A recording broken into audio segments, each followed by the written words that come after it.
Good morning. It's great to be here and to celebrate. I love that definition. Sometimes the older school framings are the best about the spirit of citizenship. It's also an honor to be here to honor my friend Michael Weiser's long service to this great institution. Our topic this morning is place-based philanthropy and civic health. We have a terrific group of leaders here to flesh out what this means and how it works. To my immediate left, I'm going to give just thumbnail sketches here, and then the opening round of questions will enable each of our panelists to say a bit more about who they are and their journey. To my immediate left is Mary Thomas, who is the president and CEO of CF Leads, a wonderful organization that supports community foundations across the country. To my far left is Brian Lipper, who is the Chief Innovation Officer of the Humboldt Area Foundation, a community foundation in Northern California. And I say this as a former Californian. It's in a beautiful state. It's in one of the most beautiful places. And to my right is David Cicilline, who is the President and CEO of the Rhode Island Foundation. Let me just offer a little bit of framing for our conversation today. And it will trace the arc of my own kind of journey on thinking through this question of place-based philanthropy and civic health. I think the first national conference on citizenship I attended was probably about a decade or so ago. And at the time, I had recently started working at the Hewlett Foundation, where I was leading a new U.S. democracy grant-making program. And I was very hopeful and enthusiastic about the comprehensive national strategy we had developed to strengthen democracy in America, and we were especially focused on the problem of polarization and what philanthropy could do to mitigate its spread. And so I came to the conference to understand what other people are up to, but also to frankly evangelize for the approach that I thought would really solve a lot of our problems. And in retrospect, the problems of 2013 and 2014 seem almost quaint by comparison to what we're facing today. And but at the time I was full of vim and vigor. Fast forwarding to today, obviously the picture looks different, and not, I haven't been disillusioned, but I think I've been pretty profoundly reoriented onto the question of where and how we can begin to work for civic renewal, and where and how philanthropy can make a difference. And that's really the theme we'll get into today. And a key point for me was a conversation I had with the leader of a venerable community foundation in the spring of 2021. So right after the storming of the Capitol, where our friend David was working at the time. And he was really keen, for understandable reasons, to figure out what his institution to do, which hadn't traditionally focused on issues related to democracy, to try and fix this horrific set of problems that had kept rearing their head. And he had read some things I had written and was saying, okay, what can we do as a community foundation to contribute to that? And what was really interesting is, the more I listened to him and talked with him about what he was up to, the more I realized you are already doing not just what you can do, but something that is essential and that needs to be done. You are working to strengthen the local media outlets that in so many parts of the country had been hollowed out. He was supporting the work of a set of chapters of Braver Angels that had really gotten a foothold and were impacting the civic discussions in the part of the state. And it was one of those battleground states that every 4 years we learned the in and outs of in excruciating minute detail. And he was also contemplating some experiments with deliberative assemblies. And he was thinking that felt like thin gruel relative to the problems that he was seeing on his screen in Washington. And I was thinking, that's really the way forward. And I think there were a couple of intuitions around my own change of perspective and heart. One was just the extent to which the nationalization of our politics, by which I mean the focus of all of us on what's happening here in Washington, and the elections that every 2 and 4 years seem to hold the fate of the republic in their hands. The nationalization of our politics and the polarization of our politics have really gone hand in hand, and there's some really good political science that bears this out. I think the other intuition was that if for all of our attention on what happens here in Washington, our democracy is remarkably decentralized. And that if you look at the outside of Social Security and Medicare, if you look at the government policies that impact citizens on a day-to-day basis, police, schools, transportation, housing, public health, economic development, even elections, these are things that are largely governed and funded at the state and local level. And I was thinking, gosh, if philanthropy is trying to make a difference in democracy, maybe it needs to be making a difference at the level where the democracy that's shaping people's day-to-day lives and responding or not to their concerns really matters. And then also, we often think about government as being broken, of being mistrusted, of being illegitimate. Unfortunately, that has come to be the case at the federal level, where Pew and Gallup and others you routinely ask people, do you trust government to do what's right most or all of the time? And at the federal level, the answer pretty consistently has been about 1 out of 3 of us do. And that tends to flip-flop depending on whether the president you voted for is in the White House. But at the state level, things look a little bit differently, about 1 out of 2. And at the local level, things look a lot better, about 2 out of 3.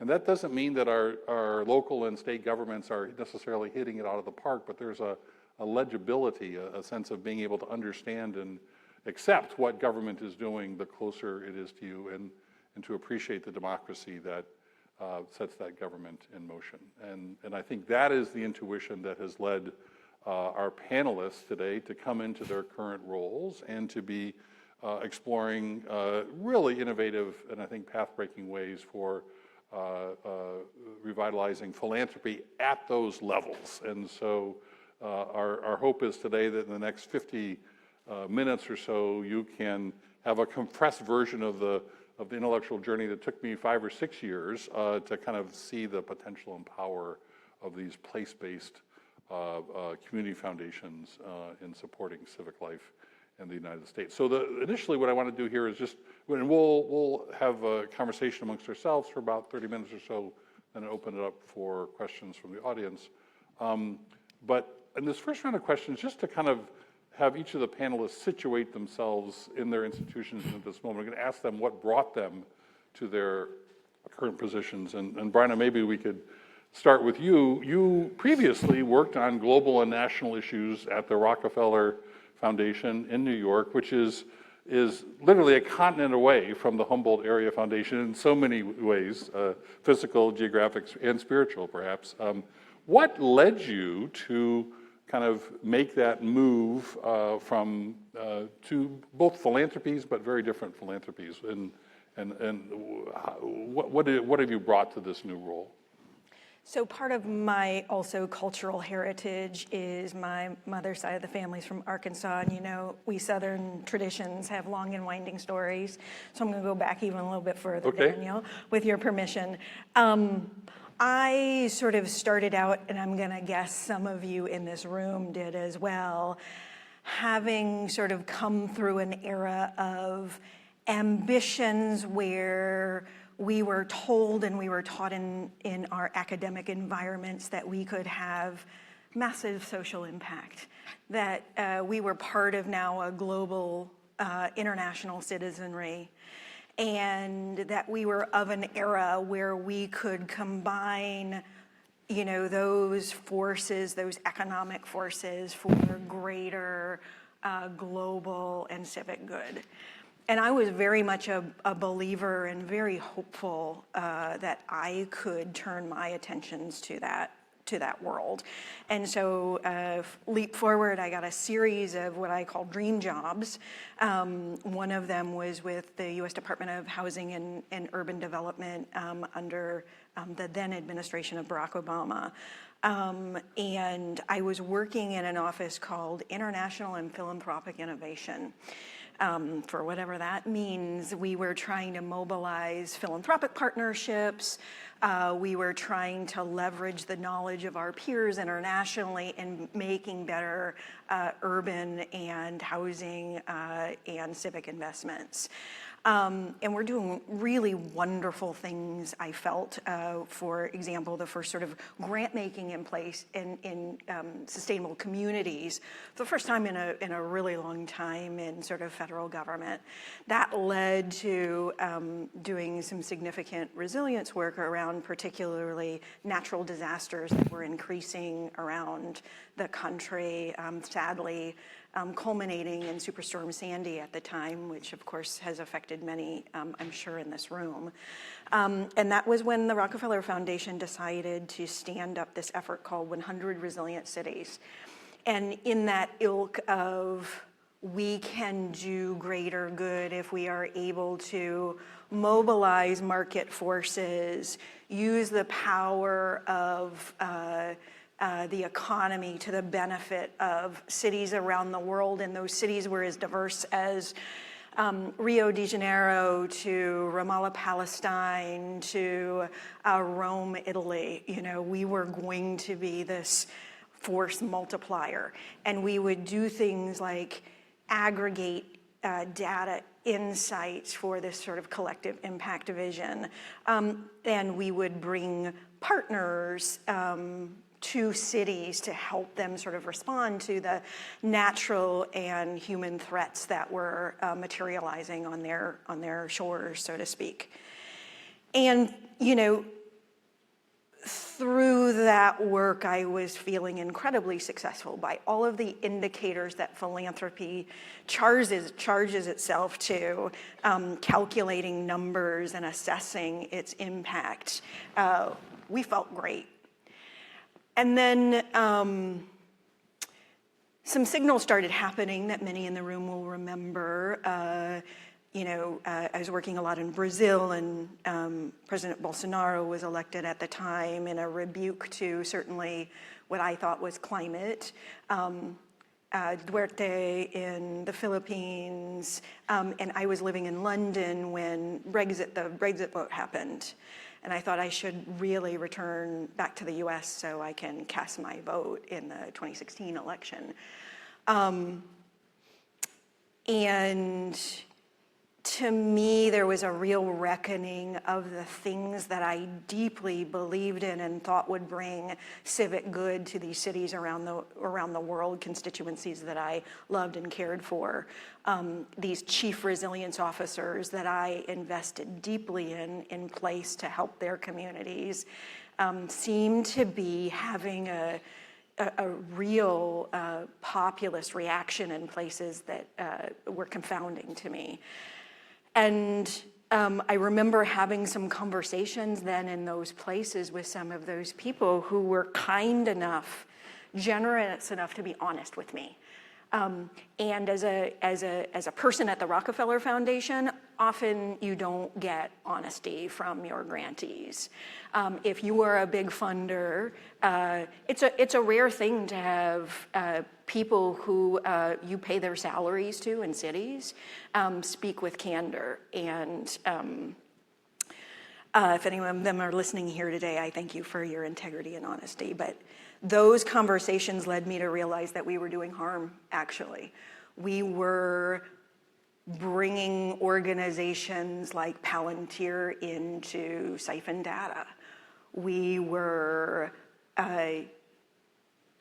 telling them to ignore what their constituents, what their citizens told them was harmful in their city, and instead imposing our brand of civics on top of that.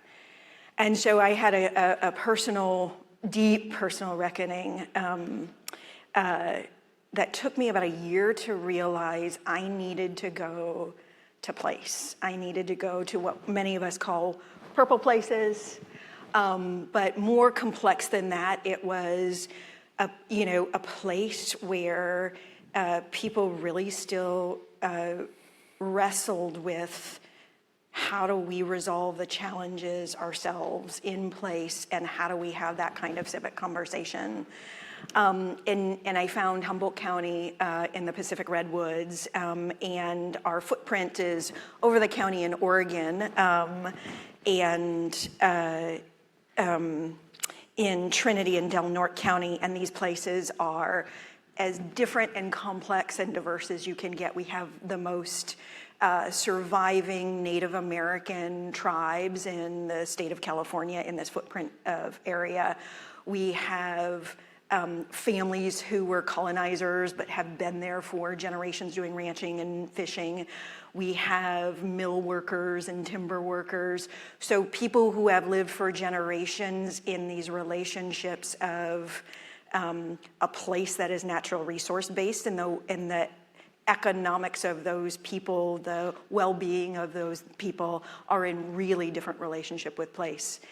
And so that's where I've been and what I've been doing, and more to that soon. Okay, well, we will come back to the work you have underway there. David, let me turn to you. You also, after a remarkable career in politics where you represented your state in many different ways, your city and your state in many different ways, you left Congress to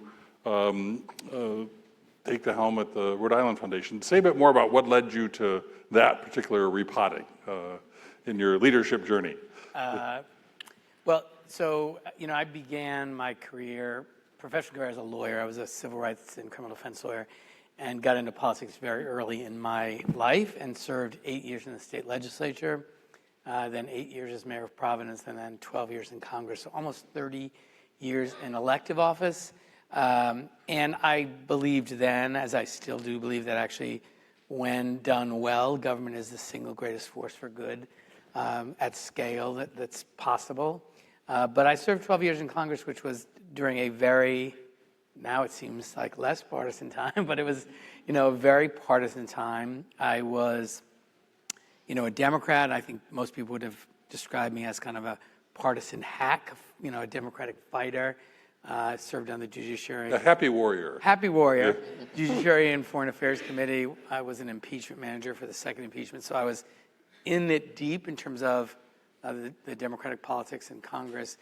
And I actually hadn't intended to leave. I loved every single one of those jobs. Every day I was in them because I really saw the ability to do things that mattered in people's lives and to make a difference. The opportunity came to me to lead the Rhode Island Foundation, and it really became clear to me. I was familiar with the work of a community foundation in my role as mayor and my role in the state legislature and even as a member of Congress.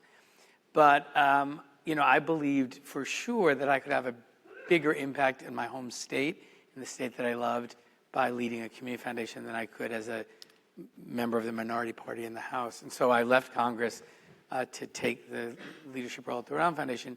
And I quickly came to the conclusion I was really concerned about, obviously, the civic health of our country, about democracy, seeing up close what was happening. But, as an elected official, you're very much perceived to be part of the problem. So it's hard, as much as you try to advance bipartisanship and work with colleagues on the other side, it's really hard to bring about real change. And I quickly became involved in CF Leads, which Mary is the leader of, which is the most important organization of just community foundations in this country. Really progressive, forward-thinking, innovative community foundations.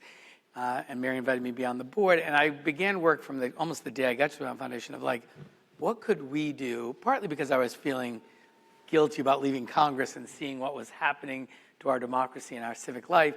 I thought, what could a community foundation do? And then quickly came to the conclusion that, oh, surprise, community foundations are uniquely positioned to do this work. That all the things that we need to do to repair the civic health of our country have to be done at the local level, have to be done with organizations and people that you have a relationship with, that you trust. And so that grew into what we're going to talk about. But it's a pleasant surprise, actually, to me, how important community foundations are in this moment. I think what we're going to talk about is going to show that. Good. And Mary, turning to you, your leadership journey has come from being rooted in a particular place, Spartanburg, South Carolina, where you've worked in nonprofits and ministry, and then for many years with the Spartanburg County Foundation, the community foundation for that part of the country. What led you to come to CF Leads and rather than working deeply in one community foundation, try and work more broadly across a number of them? Sure. I've been sitting here trying to, I've been wrestling with my thoughts in terms of how I would answer that question.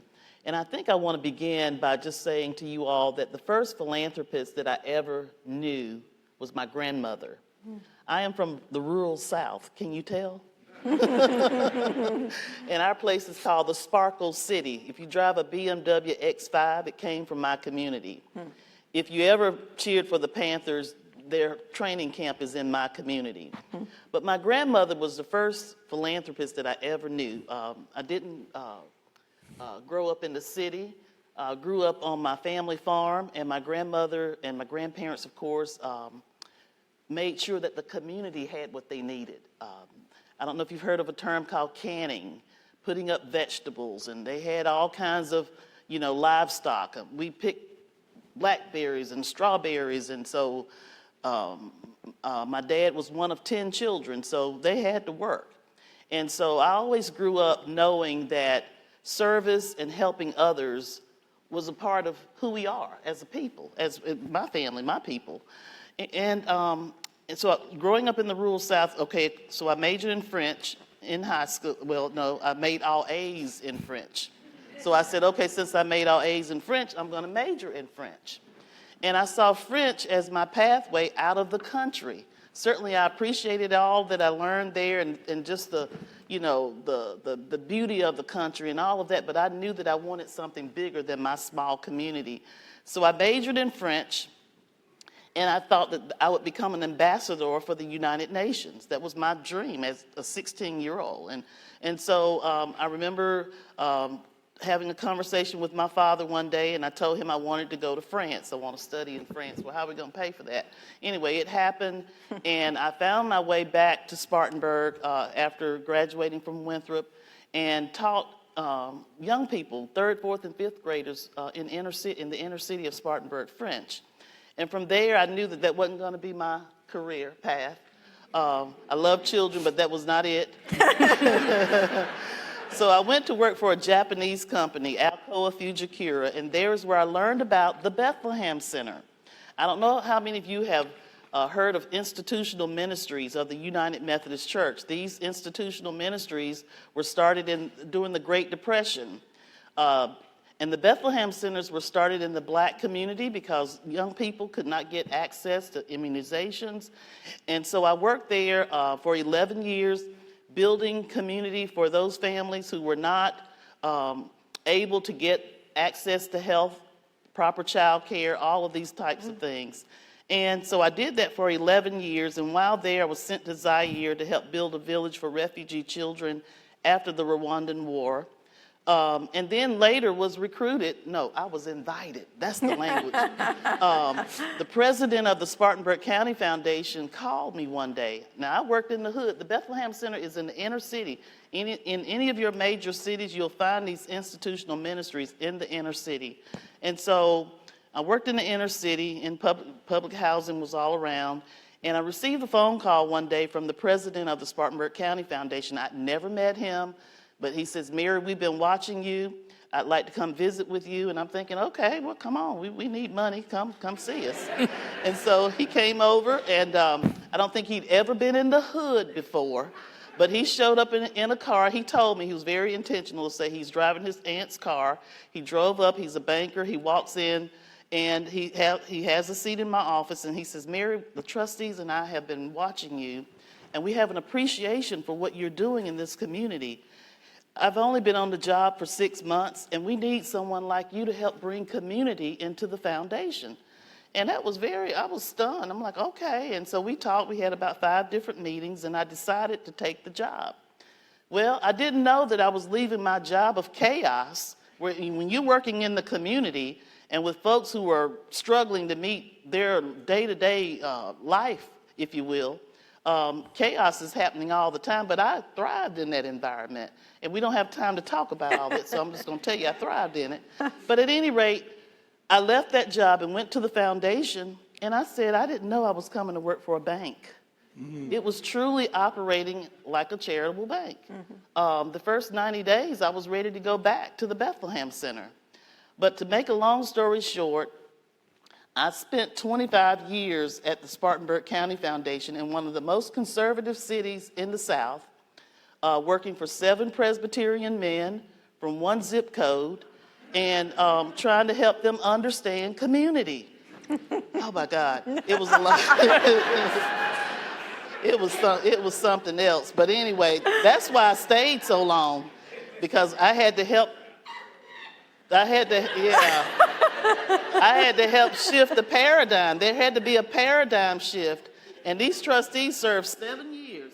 They served 7-year terms. We can talk about Spartanburg later. But here's the deal. I worked to really help shift that community foundation's paradigm from being a charitable bank to being a transformational leader. And the only way that happened was because of an encounter with CF Leads. This foundation was perpetuating its same leadership, Presbyterian, every year. You knew who was going to come on. You could almost determine who was going to be the next person to come on that board. There had never been a person of color since 1943 to serve on that foundation's board. Good people, great people. But that didn't happen until 2007, after members of my board went through a peer cohort with CF Leads.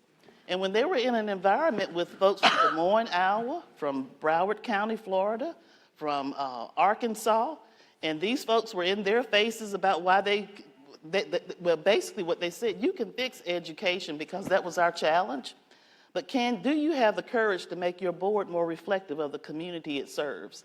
And that was the beginning of a transformation in our community foundation. And they elected their first African-American trustee in 2007. And make a long story short, we also went through CF League's peer cohorts to learn about community leadership, that we didn't have to give up the bank in order to be a transformative leader. We could do both. And so what led me to my role here at CF Leagues is I believe in community. I believe in working at the grassroots level. I believe in enlarging our table so that we are truly representative of the people we serve. And I believe, as Brian Stevenson often talks about, the founder of the Equal Justice Initiative, that proximity matters, that we can have all the money in the world and we can think we have all the answers in the world, but the real answers lie in community. So I've committed my career to advocating for the poor, for fairness, for justice, and for making sure that we can amplify those voices, not just have a seat at the table, but when you show up, you have something to say. Excellent. Thank you.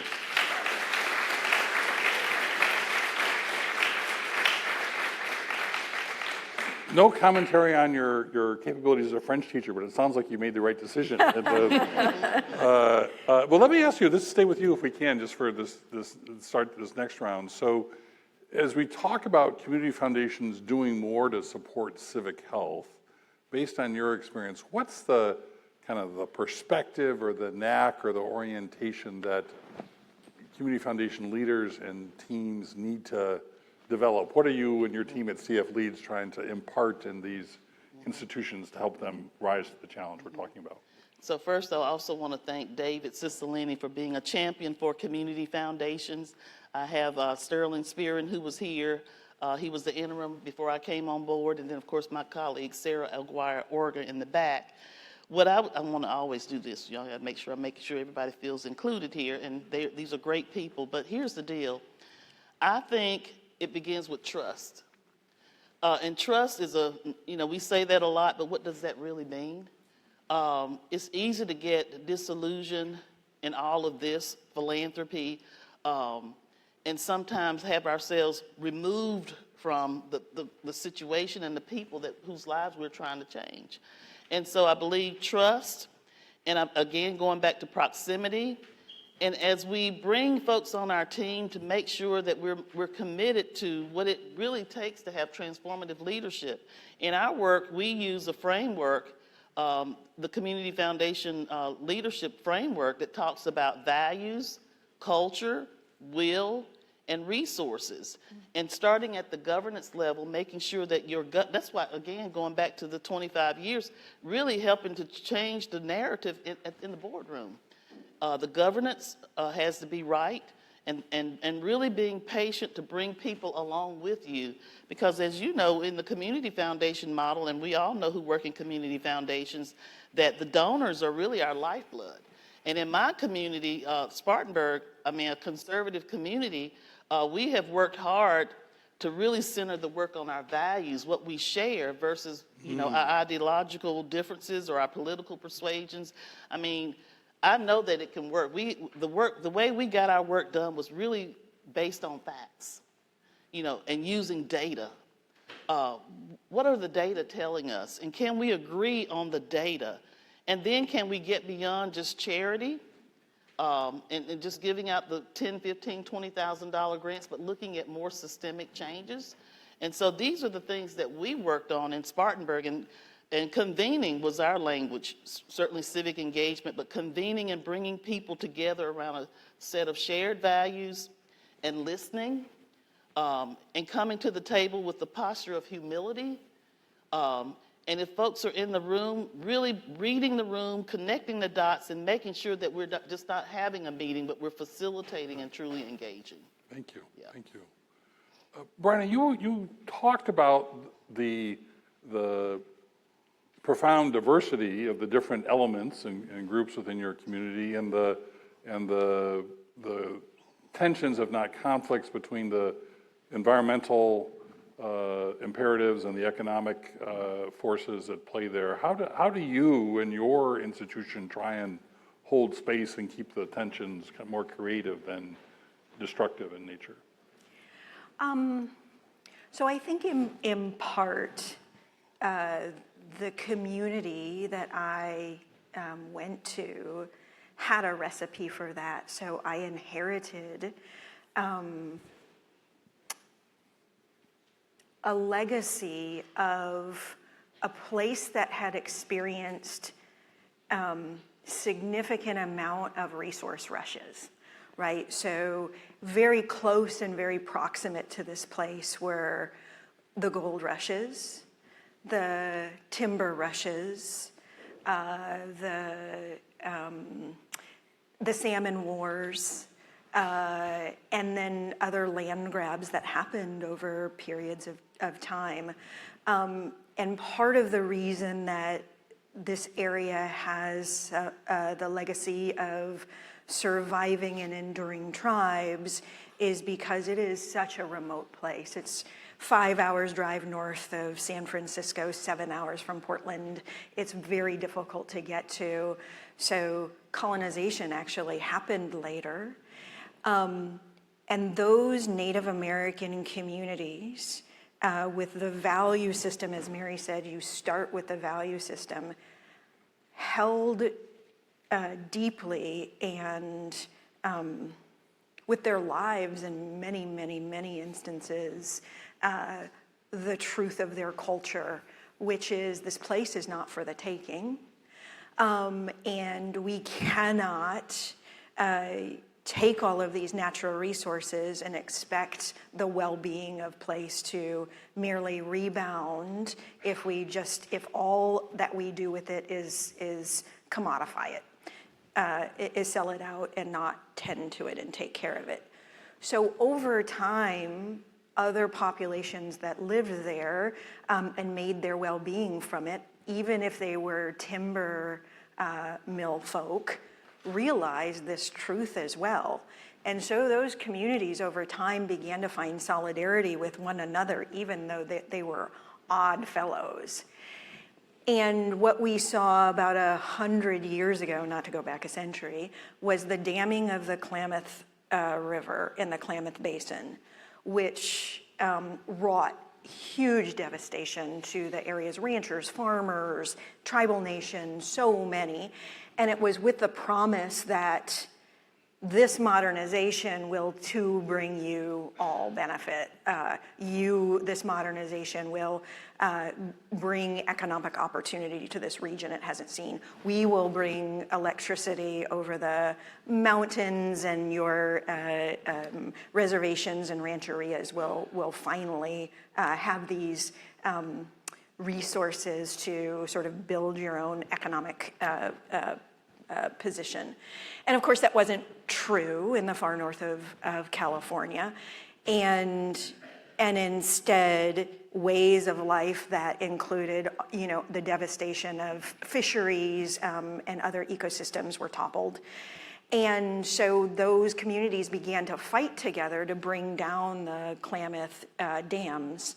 And just last year, the final dam was finally removed. And now these communities are talking together about restoration of the Klamath Basin. And so we've had many funders, your former collaborator, Hewlett Foundation, and many other funders around the country actually now come to us and say, what are your solutions? How did you do that? How did you advocate to remove this very harmful thing to your community? And instead now, how do we invest in you and your collaborators to regenerate this land and make it whole and make it healthy again?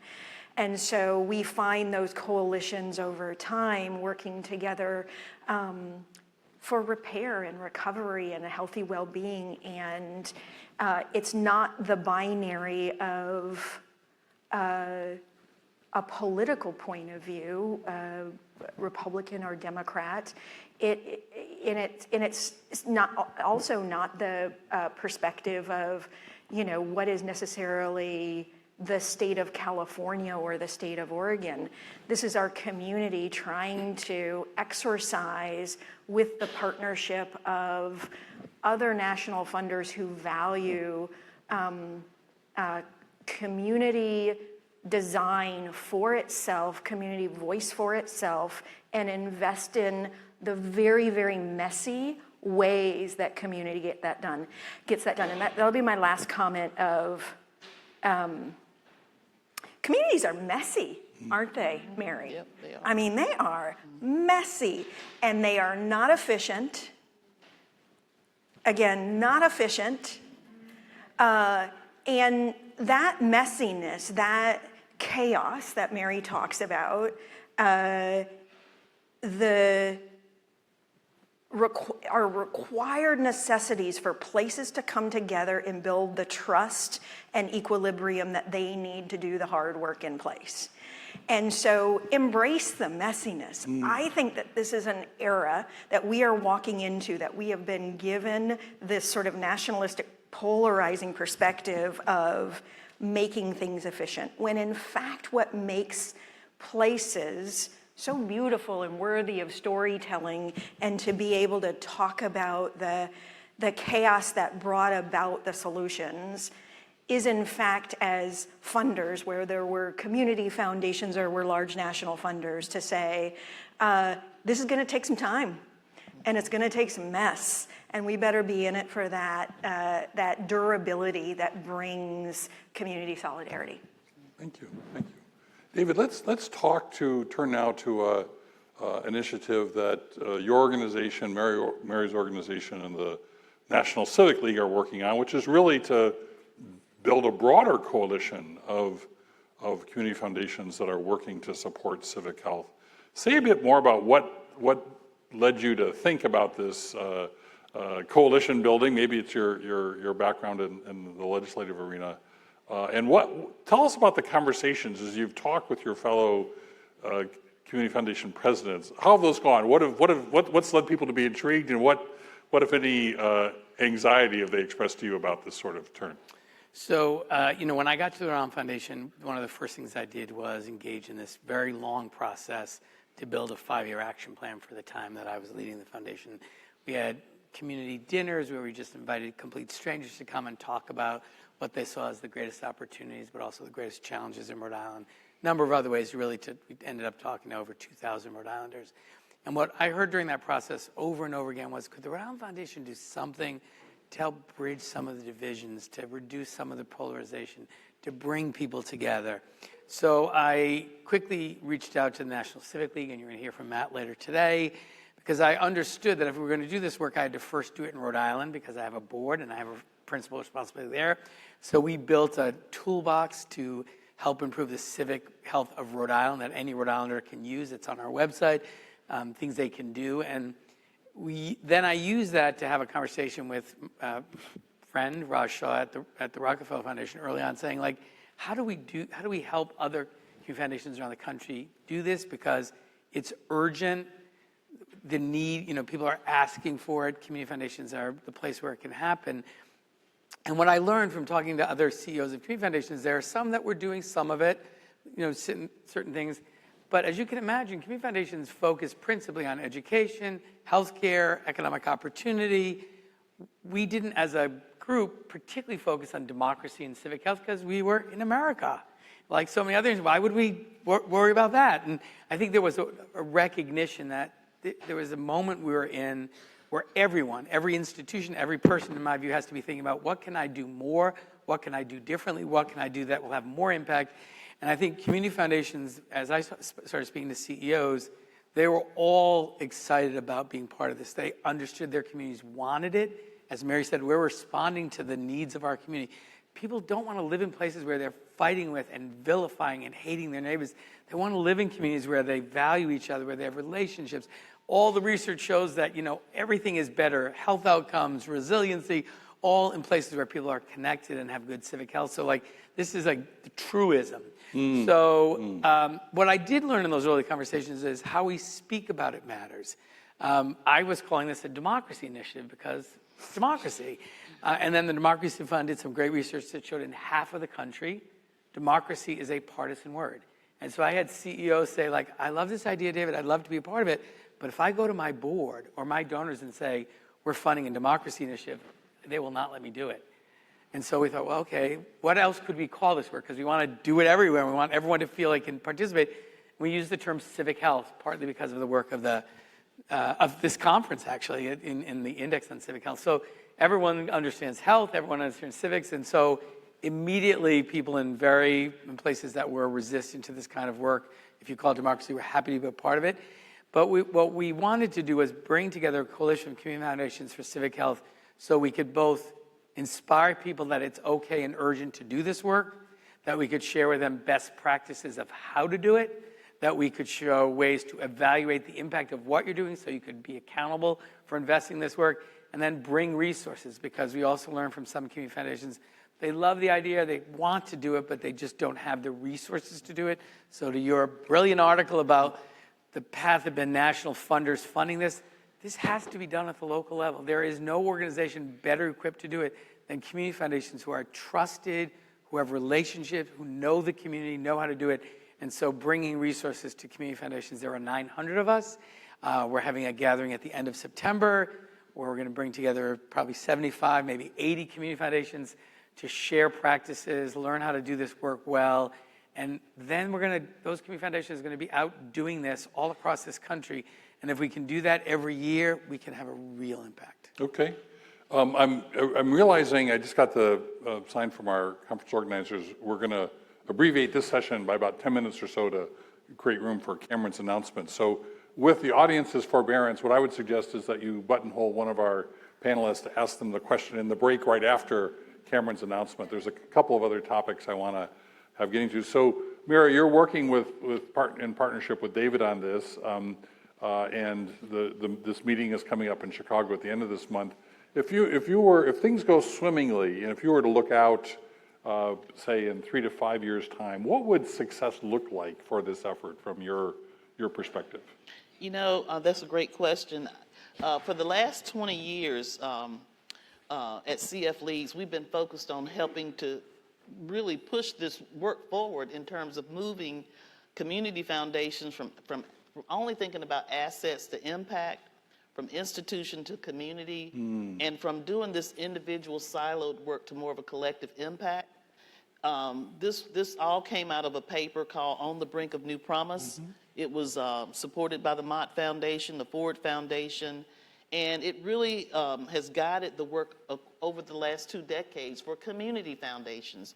If you recall, I mentioned about the foundation that I was at was operating like a bank. And so we've seen a shift over time, and not all community foundations are there, but I believe we can get there.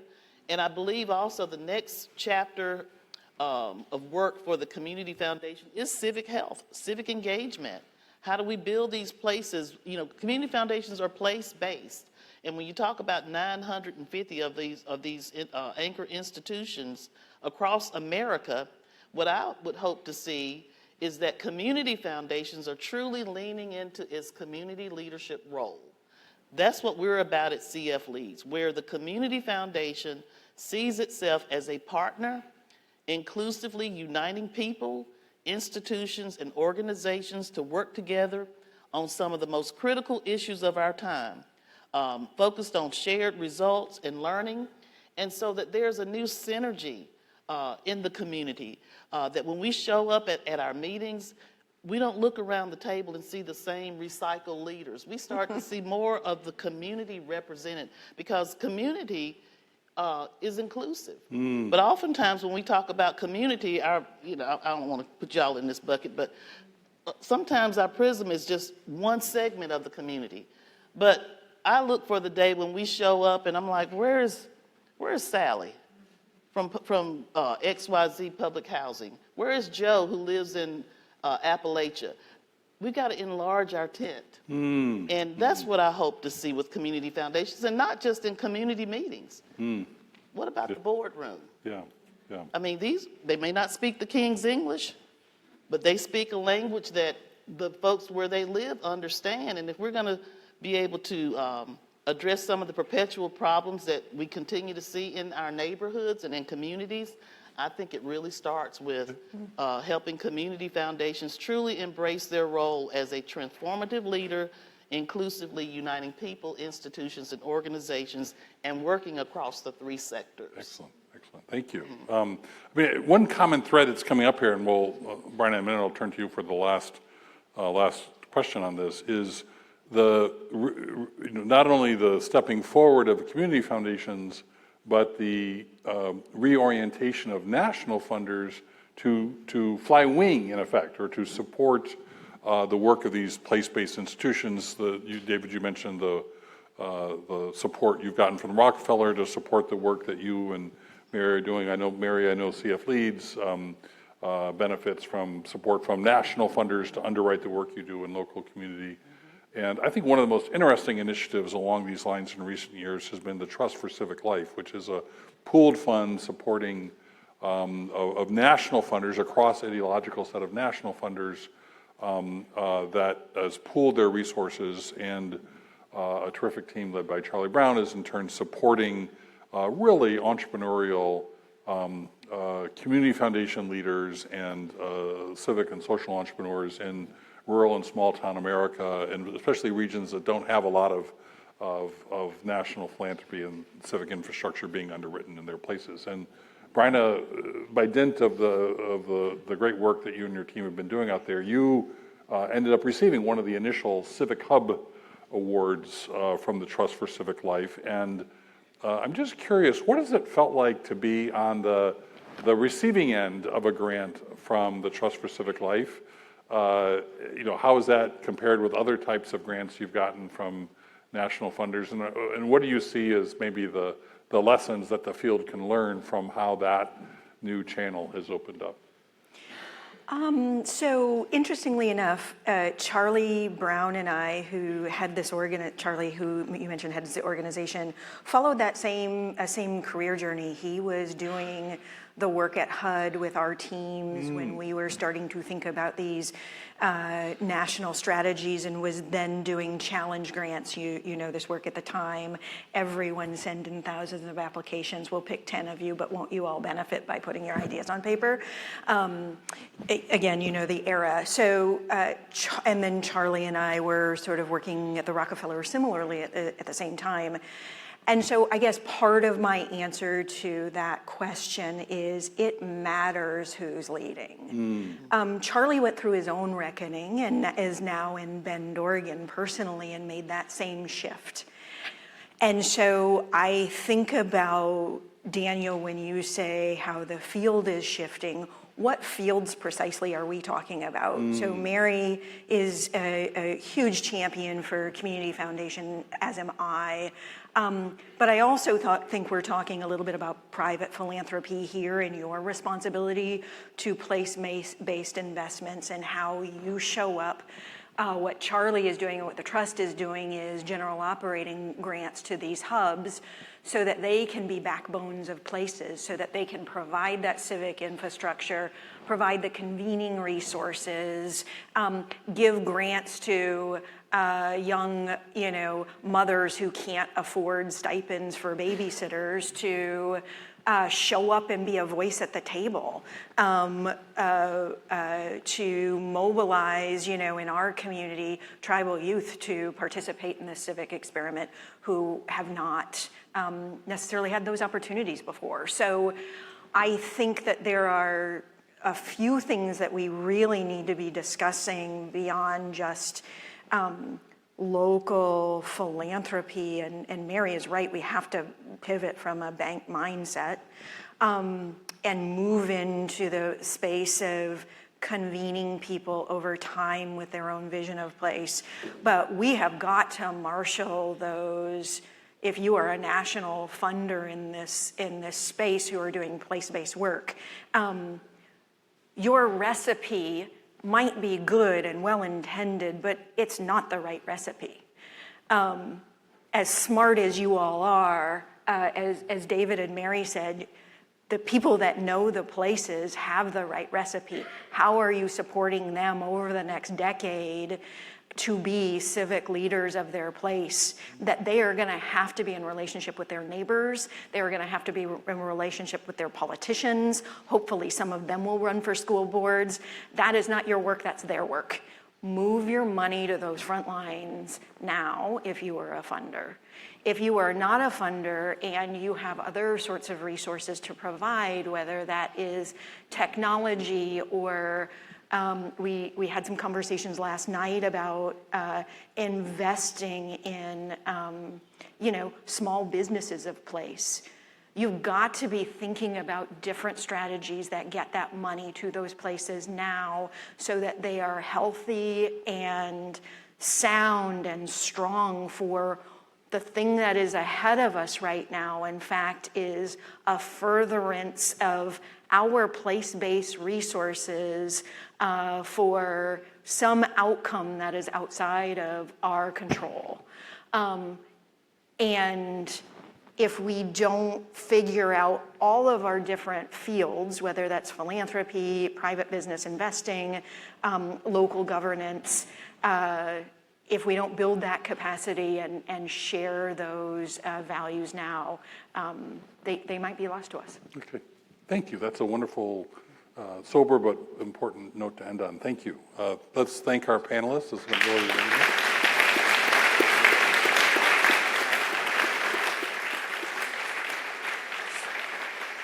So stay seated. Cameron's going to come up with his. No, sorry. I think we had a miscue there. You've still got another 10 minutes, and I know you wanted to get out of the hot seat there on the questions. Okay, I'm being no dice. So we have a few more minutes for questions. Okay, yeah, let's open it up for questions. So I just want to make sure we gave ample time here. Yes. Hi, my name is Ashlyn, and I work for an organization called Organizer Zero. I wrote my question down. Sorry, I shouldn't want to forget it. So the panel has acknowledged trust and patience are essential to supporting community work. Oftentimes, grassroots movements require cultural impact, which moves at the speed of trust and is often difficult to measure in numbers. How would you recommend community orgs frame their impact to meet the desire funders often have to present impact that can be clearly articulated in numbers? Or how do you recommend philanthropy to rethink how they approach impact language to reflect the work of cultural impact? Good. Do I sense some energy, Bryna? No, I was just going to say, one of the things that we're learning in this coalition of community foundations supporting civic health is that in every part of this country, this work is different. And so we intend to raise a set of pooled funds to grant out to community foundations, but we're really leaving it to community foundations to make the decision of how to do this work and in what way to support organizations doing this work. You know, it is everything from civics education to supporting local journalism to media literacy to these Brave Angels kind of organizations to bring people together to learn how to talk to each other and value each other. Like there are 50, 100 different ways to do this work, and so what we're doing really is leaving it to the community foundation responding to the community they serve to figure out what are the areas you want to work in and how can you most effectively do that work. And then, have a common set of, things that we're trying to improve. People's relationship with their government, people's sense that they have their voices being heard, people having a robust relationship with their neighbors. Like, all these things are important to healthy communities, but really letting the work be guided by what the community is asking for and what the Community Foundation feels capable of investing in. So I would just say one other piece of that is, I think there were some people that thought, like, oh, when certain people are gone from the political life of our country, everything's going to snap back and everything will be fine again. And I think community foundations are saying, no, actually, we have to invest in an intentional way over a very long period of time to repair the civic health of this country.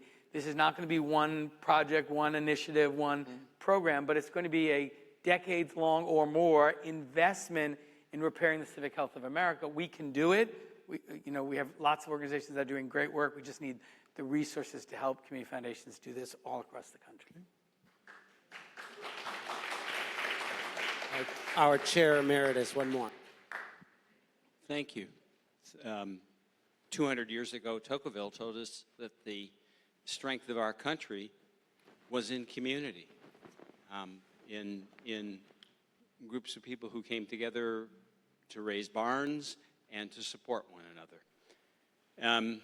And so one of the questions I have, David, is the institution that you left suffers from such an evident absence of community.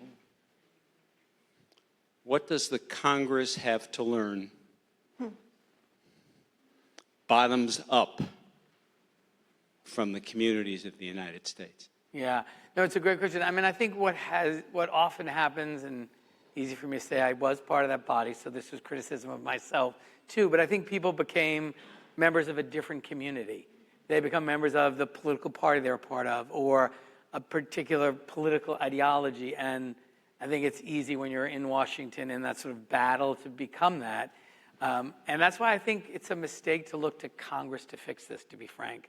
This has to be fixed by community members all across this country who are demanding to live in a different kind of community where people get along and don't vilify each other, where they have their voices heard, where they have trust in and respect of their neighbors. And so I think, as I look back on it now, the idea that we thought somehow Congress was good. Now, it would be useful if our elected officials behaved in a way that modeled good behavior, but I think right now we have to behave in a way that models for them what we expect for them to behave like as members of a community.